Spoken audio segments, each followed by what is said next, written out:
안녕하세요 여러분, 도쿄민식입니다. 오늘 아침 테슬라 실적 발표가 있었는데요. 실적이 떴을 때 첫 번째 시장의 반응은 이렇게 하락이었습니다만 어닝콜이 진행됨에 따라서 반등하는 모습을 보여주었고요. 지금은 4%의 반등으로 마감하게 되었습니다. 새해 연휴다 보니까 제가 영상 대신에 멤버십분들 상으로 꾸준히 테슬라 실적에 대한 선행 분석을 이렇게 공유를 드렸는데요. 실적의 흐름은 결정되었다라는 내용에 있어서 가장 중요한 내용이라고 할 수 있는 이 지표를 통해서 앞으로의 테슬라 실적은 좋을 것이며, 설사 중간중간 실적이 삐끗하더라도 앞으로의 흐름이 좋을 것이기 때문에 미래 전망이나 가이던스는 긍정적으로 잡힐 것이라고 분석을 드렸는데, 정확히 이번 24년 4분기 실적은 그 흐름대로 흘러가게 되었습니다. 이것은 어닝 서프라이즈와 어닝 미스의 추세를 보여주는 지표로, 파란 색깔은 컨센이고요, 빨간 색깔은 어닝으로 보시면 되는데요. 2019년 5월부터 2022년 8월까지 어닝 결과값인 이 빨간 색깔이 파란 색깔 위에 장기간 위치하면서 중간중간 삐끗하는 모습을 보이긴 했지만, 추세적으로 어닝 서프라이즈가 많이 잡히는 모습을 보여주었고, 그 흐름에 따라서 주가가 우상향하는 모습을 보였다라면은, 반대로 2013년부터 2014년 5월달인 2분기까지는 어닝의 결과값인 빨간색이 컨센인 파란색보다 이렇게 아래에 많이 위치하게 되면서 주가는 하방밀을 받아왔음을 볼 수 있습니다. 이러한 추세를 통해서 제가 저희 멤버십 분들께 말씀드린 부분은 바로 미래의 부분으로 24년 8월, 즉 3분기를 시작으로는 어닝 미싱의 구간에서 다시 어닝 서프라이즈의 추세로 바뀌었는데, 그것을 애널리스트들이 앞으로의 컨센에서 이렇게 볼 수가 있었고요. 중간중간 삐끗할 수는 있지만 장기적으로 서프라이즈가 더 많을 것이라고 분석을 드린 것입니다. 실제로 테슬라의 24년 4분기 실적은 삐끗거리는 모습을 보여주었습니다. 보시다시피 어닝 퍼 쉐어는 0.73달러가 나오면서 3.18%어치 컨센에 부합하지 못하는 모습을 보여주었고요. 매출액 또한 5.51%어치 미싱하였습니다. 이 결과가 나왔을 때 처음에 주가 하락하는 시장의 리액션은 이해가 되는 부분이었습니다. 하지만 지금 실적 추세는 더 이상 여기 어닝 미싱의 구간이 아니라, 애널리스트들이 바라보고 있는 것처럼 어닝 서프라이즈의 구간으로 접어들었던 것처럼 밝은 미래 전망을 이야기하는 어닝콜에 집중이 되었고, 일론 머스크는 어닝콜에서 그러한 투자자들의 니즈를 정확히 만족시켜주면서 주가는 미래를 선반영하여 상승하기 시작하였습니다. 우선 여기 주요 내용을 보면은 저가형 모델과 자율주행이 개선이 되면서 2025년에 매출액 성장률이 본격적으로 성장하기 시작할 것이라고 하였는데요. 월가에서 예상하고 있는 25년의 매출액 예상 성장률을 보시면은 여기 이렇게 24년에 3%라는 바닥을 찍고 14%를 시작하여 26년 그리고 그 이후까지 계속 두 자리 성장률을 보여줄 것으로 예측이 되고 있는 상태라는 것을 저와 저희 멤버십 분들은 알고 있었고, 이러한 부분들을 어닝콜에서 이번에 확인을 받은 것입니다. 바로 그런 이유에서 장외에서 주가는 오르고 있는 상태이고요.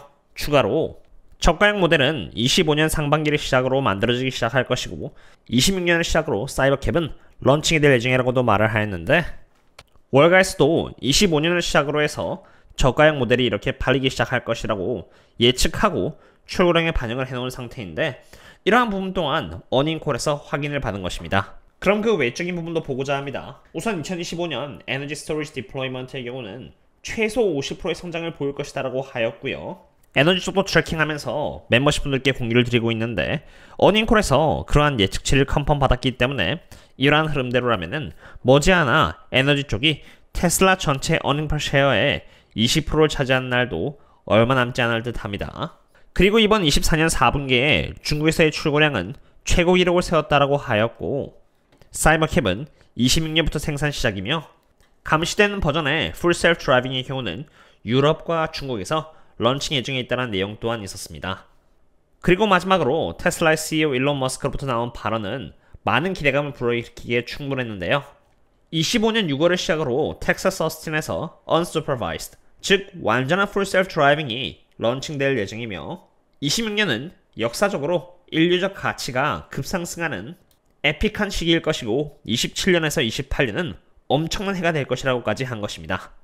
어닝콜에서 이러한 발언들은 24년 4분기에 저조한 실적을 무마시키기에 충분한 발언이었고, 애널리스트들의 이러한 예측치가 계속 우상향을 하게끔 유지시키는데 충분했다라고 봅니다. 이러한 부분도 있지만 제가 이번 실적 또한 기대를 했던 또 다른 근거는 테슬라 실적 발표가 있기 전 일주일 동안의 주가 흐름과 실적 발표 후 주가 흐름상에 상관관계가 존재해왔음을 알고 있었기 때문인데요. 실적 발표 전에 주가가 하락한다면은 실적 결과를 떠나서 높은 확률로 이렇게 주가가 상승을 하고요. 반대로 실적 발표 전에 주가가 이렇게 상승을 한다면은 설사 이렇게 좋은 실적이 나왔다고 하더라도 높은 확률로 주가가 하락해 왔다는 것입니다.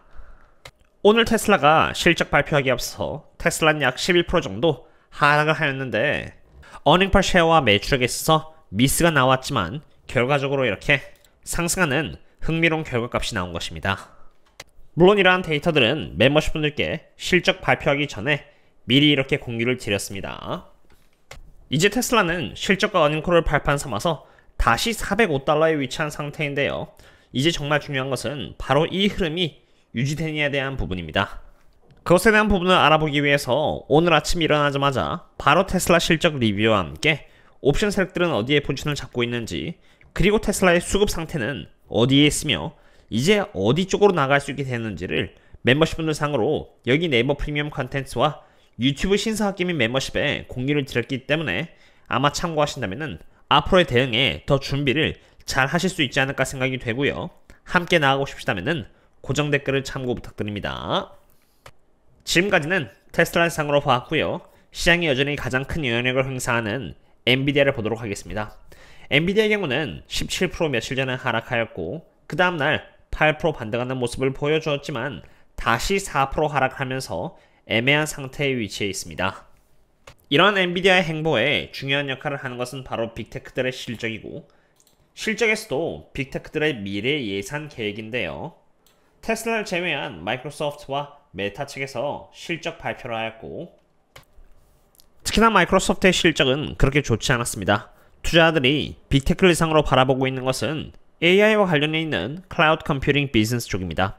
이번에 마이크로소프트는 컨센에 부합하지 못하는 모습을 보였고, 가이던스 측면에서도 31에서 32%의 성장률을 보여줄 것이라고 하였는데 월가가 예측하고 있었던 33%에 부합하지 못한 결과값이 나온 것입니다.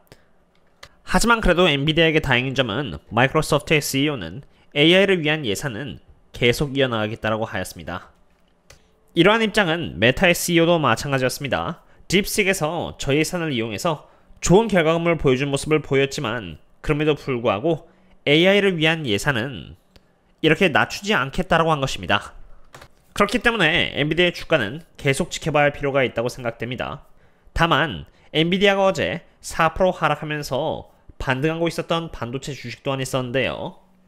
그것은 바로 2.8% 상승한 AMD로 엔비디아만큼 고성능의 GPU를 만들어내지 못하고 있지만 정말 딥식에서 주장하는 만큼 AI를 구현시키는데 고성능의 GPU를 필요로 하지 않는다면 AI는 돈이 많은 빅테크만을 위한 것이 아니라 돈이 상대적으로 적은 기업에게도 갈 수가 있는 것이고, 그럼 AI의 수요는 AMD에게도 돌아갈 수 있는 것입니다.